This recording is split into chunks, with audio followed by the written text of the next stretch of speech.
Canadian frigate catches fire at sea last week. U.S. Admiral warns of China threat. And there might be some good news for the Canadian Navy. This is the Great White North Report.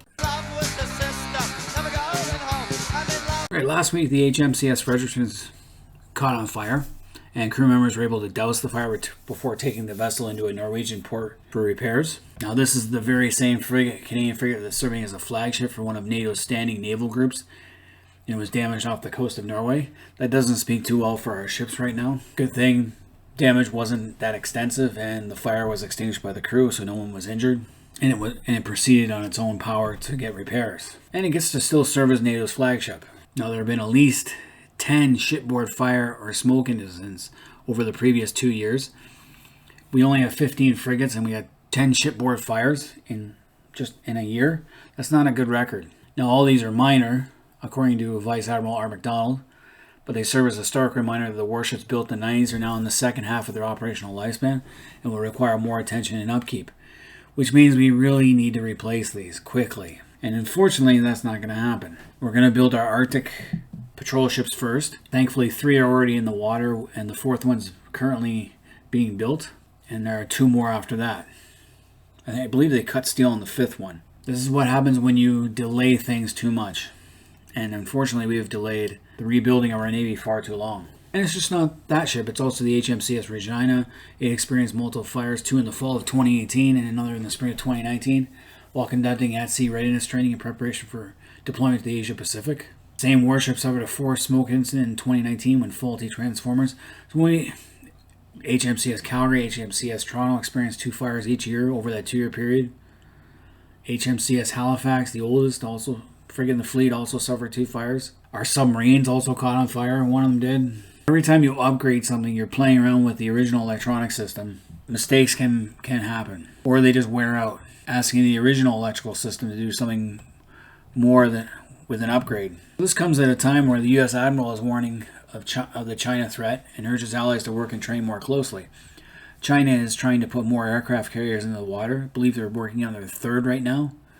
The first one is an old Russian design, the Kutsev or something like that is hopelessly out of date. They built their own, and now they're trying to build a more modern one. So they're going to try and match the United States Navy, because they see as aircraft carriers as the only way to isolate Taiwan. Admiral John Aquilino spoke to the Halifax International Security Forum and urged allies to take part in more joint military exercises which have a growing in size and complexity in the region over the last couple of years. It aims to allow like-minded nations to assemble quickly and work together seamlessly in a crisis. Last month, a multi-nation combined fleet of 4 aircraft carriers and support ships with over 15,000 sailors took part in a drill in waters off the Japanese island of Okinawa. The Canadian frigate HMCS Winnipeg was part of the exercise.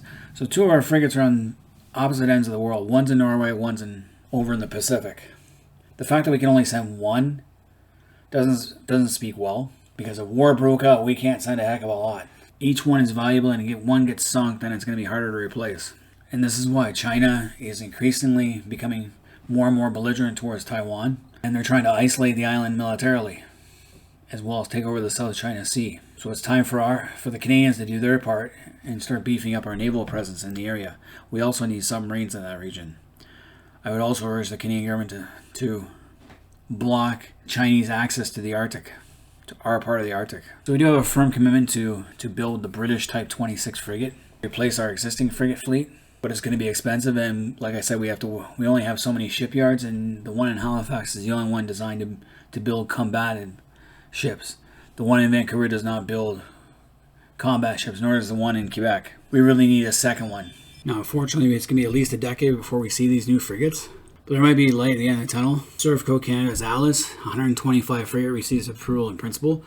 So that means the Servco Canada Marine, Canadian leader in integrated complex ship designs, is proud to announce its Alice 120 frigate design has been granted approval in principle by Lloyd's Register. What this is it's a light frigate, kind of like a Corvette. It'll be cheaper to build, take on less crew, but will be able to accommodate almost all standard NATO missile munitions, and the hangar and flight deck have been used to accommodate all NATO medium-light naval helicopters. The ship has a broad range of passive and active self-defense systems to protect the ship from all directions.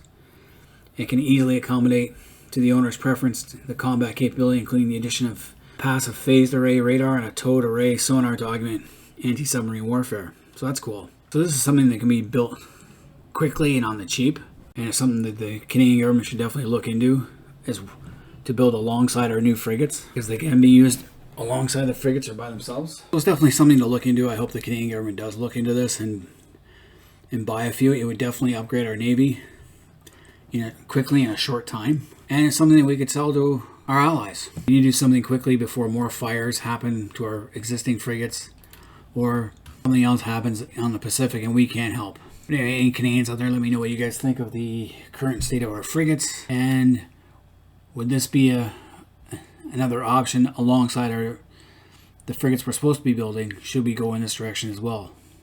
Leave comments in the comment section, hit the like button, subscribe if you're new to the channel. Until next time, this has been the Great White North Report.